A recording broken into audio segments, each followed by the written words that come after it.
It is a 2017 American supernatural horror film based on Stephen King's 1986 novel of the same name. Let's talk about Stephen King for a minute. King is an American author of horror, supernatural fiction, suspense, and fantasy novels. The top three novels which everyone is well known is Carrie, The Shining, and It. One of the well-known movie which was brought into the cinema was The Shining.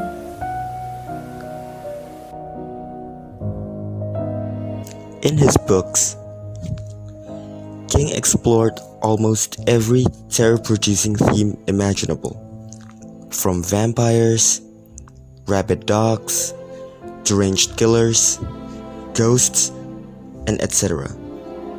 Okay, let's get back to It again. Fun facts: this movie is actually not the first movie of It that was brought to the cinema screen. The first It movie is from the drama series from 1990s. So technically, this movie is just a revamp of the one that was released in 1990. It is well known with a scary looking clown who apparently likes to dance.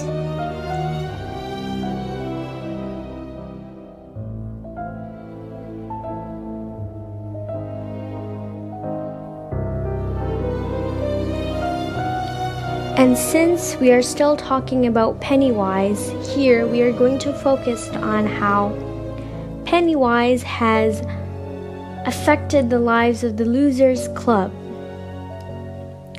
So in this movie, we are going to analyze one of the characters from the Losers Club, Bill, and we're going to analyze it by using psychoanalysis.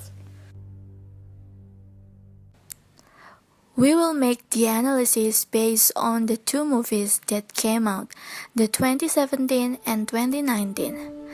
The first part of this video is the brief background story of this movie which we have done. I think that you'll always be protected and Now, cared for. let's move on to the next part. Then, one In day, this part, we'll talking you realize about the that's not plot true. overview of these two movies and the psychoanalysis of the character Bill that we've gathered. because when you're alone as a kid, the monsters see you as weaker. You don't even know they're getting closer. Till it's too late.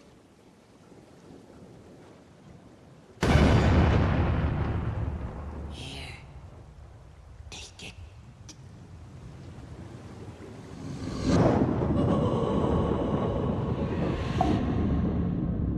My grandfather thinks this town is cursed. That all the bad things that happen in this town are because of one thing. An evil thing.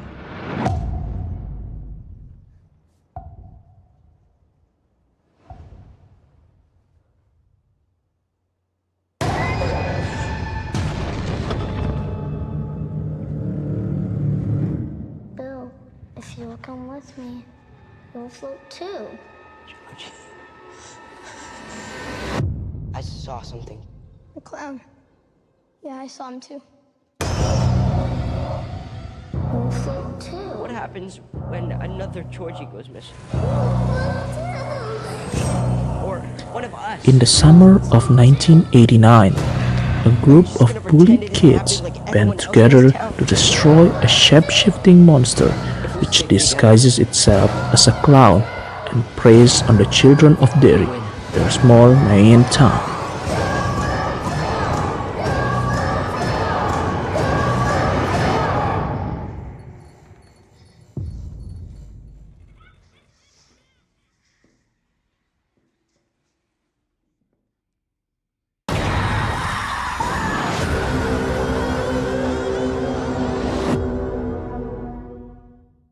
Now some music. I do apologize. It gets so very hot here this time of year. It's fine. Well, you feel like you could just Defeated by about members of the die. Losers Club, the evil You know what clown they say Pennywise about returns 27 years later to terrorize the town of Derry, Maine, once again.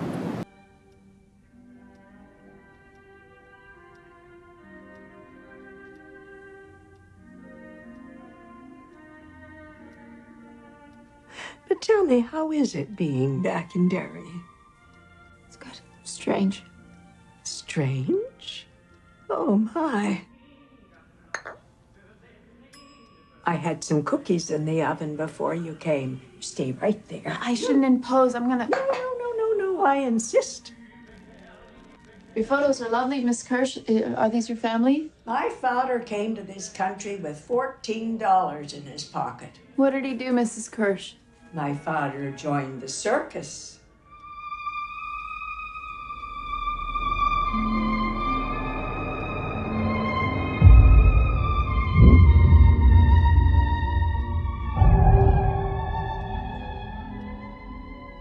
I was always Daddy's little girl. What about you?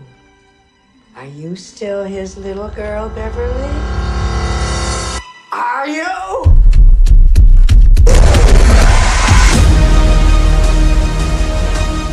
Now adults, the childhood friends have long since gone their separate ways. But when people start disappearing, Mike Hanlon calls the others home for one final stand. Damaged by the scars from the past, the united losers must conquer their deepest fears to destroy the shape-shifting Pennywise, which is now more powerful than ever. Hello.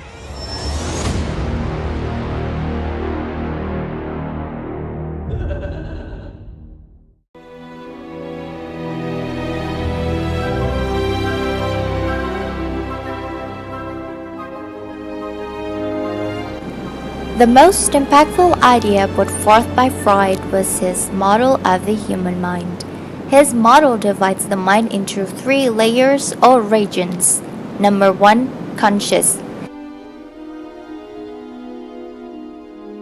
This is where our current thoughts, feelings, and focus live. Since consciousness is best understood as having an awareness of something, being able to call it a human mind, it would seem simple enough to qualify only those events we can recall as the activities of the human mind. There are 2 challenges to this view. First, there is the estimate that only about 10% of the mind's work is made up of conscious thought, and secondly, this view doesn't explain those random events created within the mind. There are only 2 functions that the capabilities of the conscious mind can address are its ability to direct our focus and its ability to imagine that which is not real. While an important partner at the triad of the human mind, the conscious mind serves as a scanner for us. It will perceive an event, trigger a need to react, and then depending on the importance of the event, store it either in the unconscious or the subconscious area of the human mind where it remains available to us.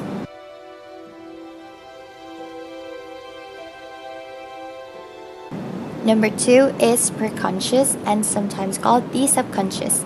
This is the home of everything we can recall or retrieve from our memory. Your subconscious is the storage point for any recent memories needed for quick recall, such as what your telephone number is or the name of a person you just met. It also holds current information that you use every day, such as your current recurring thoughts, behavior patterns, habits, and also feelings.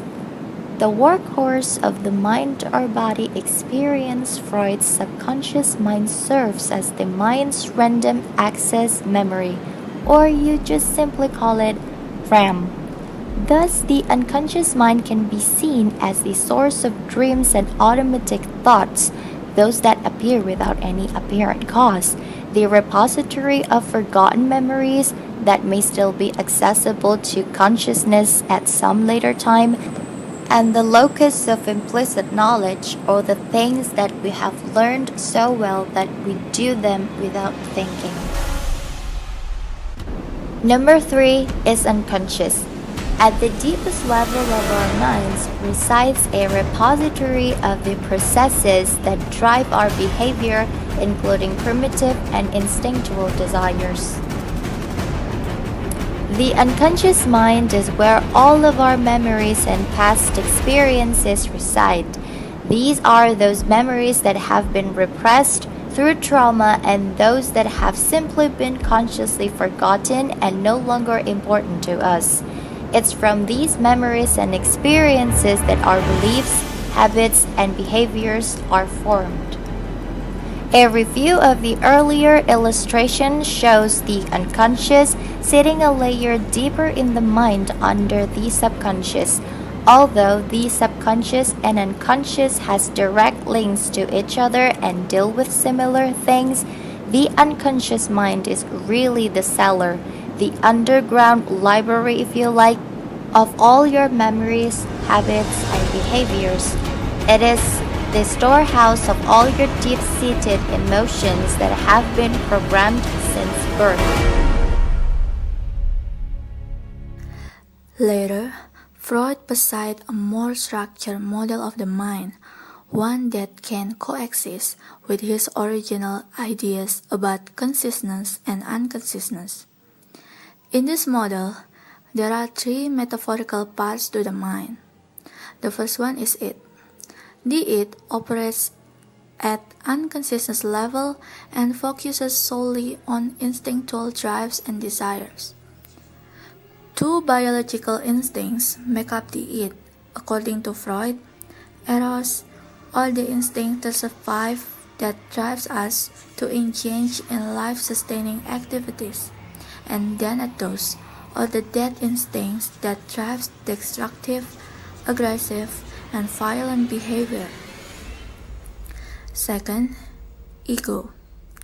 The ego acts as both a conduit for and a check on the it, working to meet the it's needs in a socially appropriate way. It is the most tied to reality and begin to develop in infancy. The third is superego. The superego is the portion of the mind in which morality and higher principle resides, encouraging us to act in socially and morally acceptable ways.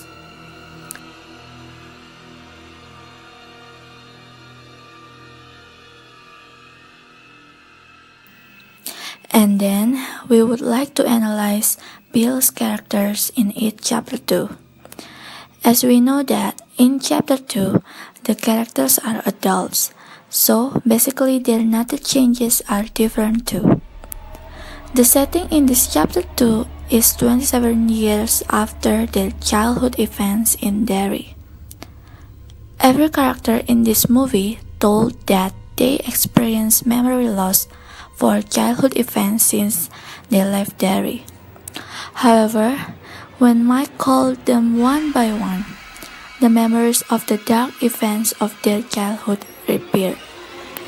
Initially, Bill didn't want to go back to Derry and experience the same incident as his childhood, because he and his friends were traumatized by it. As we know that Pennywise always manifests the most terrible things for victims. Ironically, Pennywise actually got Georgie in the face of Bill, showing that the thing that he was most afraid of was his beloved younger brother, because it had left an impression of his childhood trauma when losing his brother. However, he remembers of the promise that he and his friends made when he was a child. If Pennywise returned, they would come back and defeat him again. Therefore, he finally returned to Derry. Because of being a person who can be trusted by his friends, Mike finally showed ritual of Chud, which is believed to defeat and destroy Pennywise forever, only on Bill. Initially, his friends didn't want to get involved again in this matter, but when Bill explained it slowly, with the words of Bill, they all believed.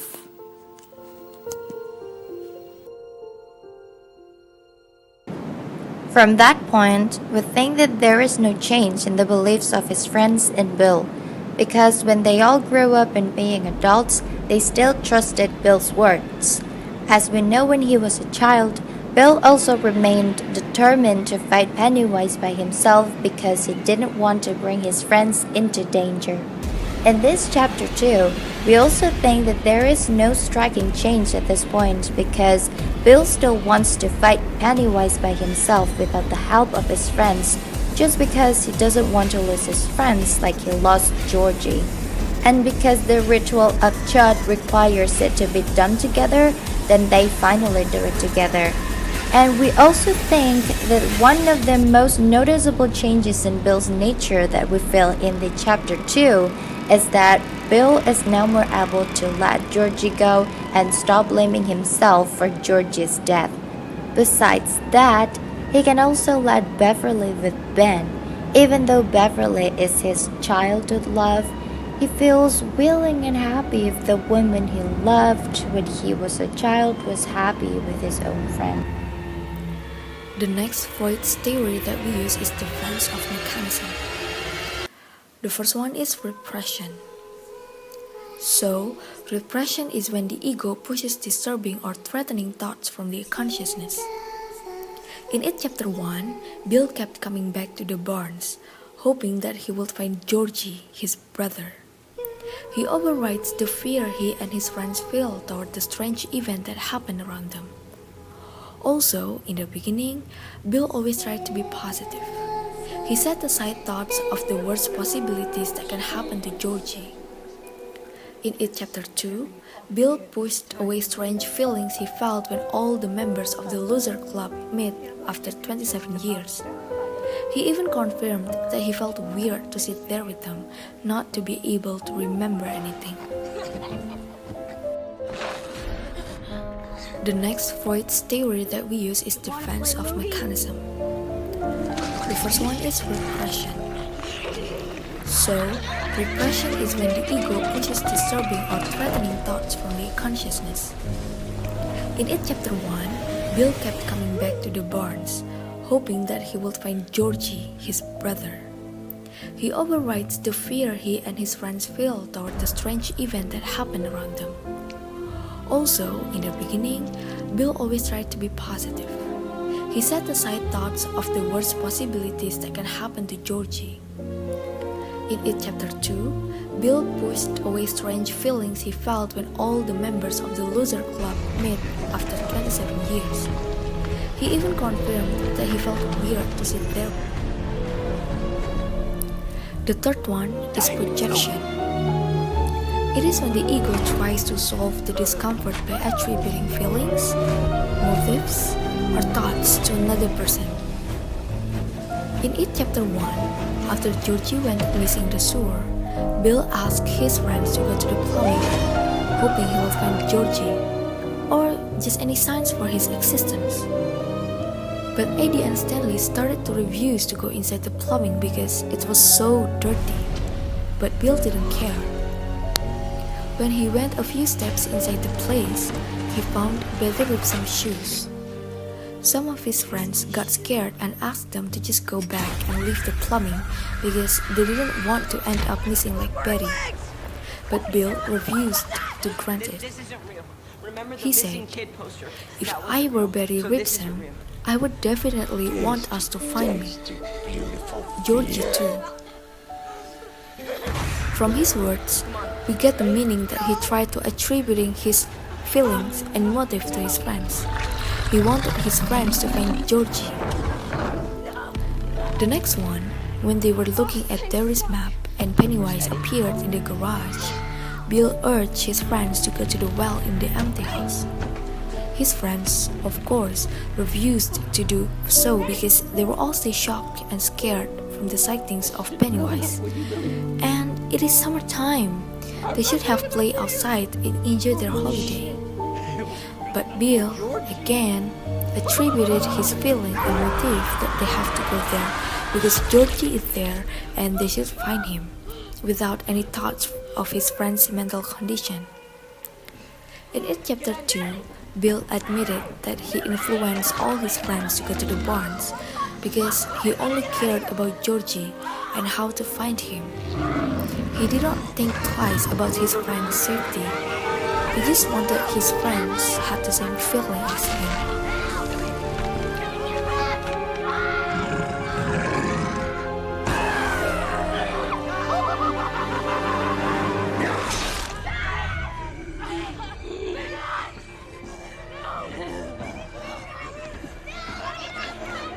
Okay, now we know that we're going to be talking about psychoanalysis. We've almost certainly heard of Sigmund Freud and psychoanalysis, but if you're like most people, you're not really sure what psychoanalysis really is. So what is psychoanalysis? Psychoanalysis is a type of therapy that aims to release pent-up or repressed emotions and memories in or to lead the client to catharsis or healing. In other words, the goal of psychoanalysis is to bring what exists at the unconscious or subconscious level up to consciousness. I'm the one who dragged you all into this. I'm so sorry. Now, I'm going to talk about defense mechanisms that is involved in psychoanalysis. So Freud believed that there are three parts of the mind that are in constant conflict because each part has a different primary goal. Sometimes when the conflict is too much for a person to handle, his or her ego may engage in one or many defense mechanisms to protect the individual. So the three that I'm going to focus on is going to be the continuous of my friend who explained the three first. So I will be talking about displacement, regression, and sublimation.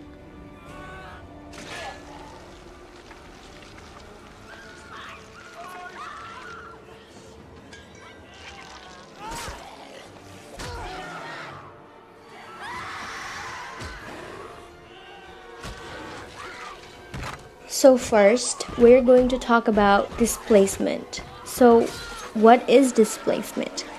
Displacement is when an individual satisfies an impulse by acting on a substitute object or person in a socially unacceptable way. For example, by releasing a frustration directed towards someone else, but you do it on someone else. And in this case, in chapter 2, there's a scene where Bill comes back to Derry to remember again about his childhood and figure out what has happened.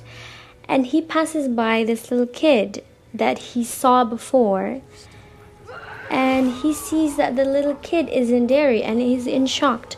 And he tells and gets mad at the little kid by yelling at him and telling him in a harsh way to leave Derry and to go as far as possible and not to ever come to Derry.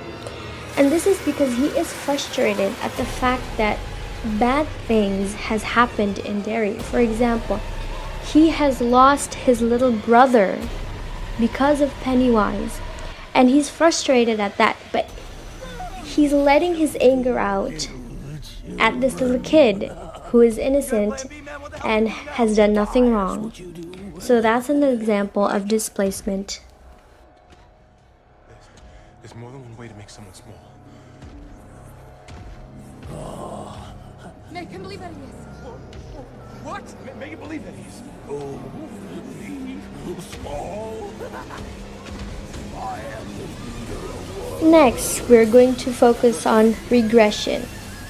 So, as a defense mechanism, this is when an individual moves backward in development in order to cope with stress. For example, an overwhelmed adult acting like a child.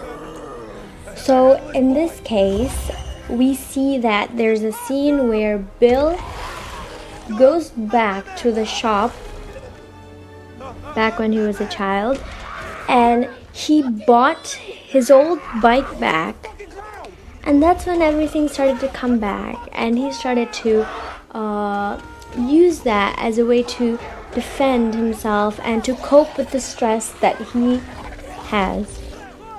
And the stress here that he has is he knows that he is coming back to Derry with the responsibility of getting rid of Pennywise. And he wants to kind of forget about that for a little bit. And he starts to enjoy himself when he is riding that bike. He's starting to remember his childhood again. But the happy parts, the part where he was happy and he was not stressed. So the bike here is a symbol of him going back to his childhood and trying to get himself to believe that he is happy for a while, or at least in this case for a little bit. The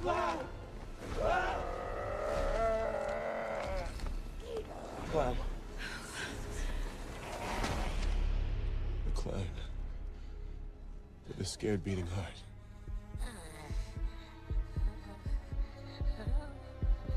Involves satisfying an impulse by acting on a substitute, but in a socially acceptable way. For example, like channeling energy into work or constructive hobby.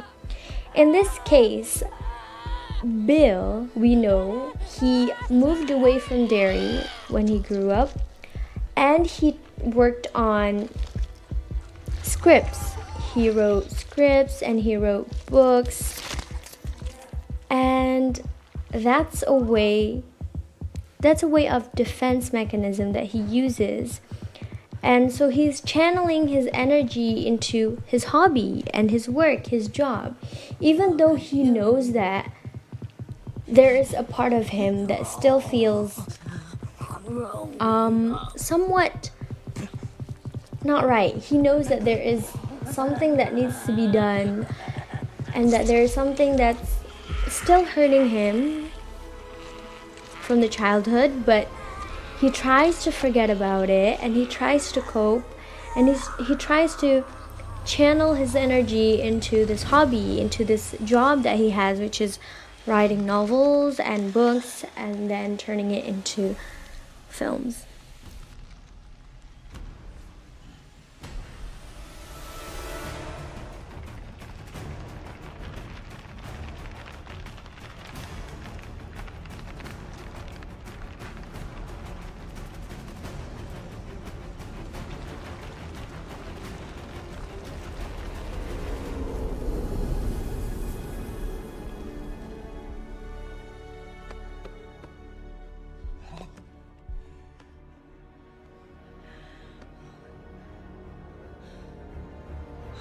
Eddie.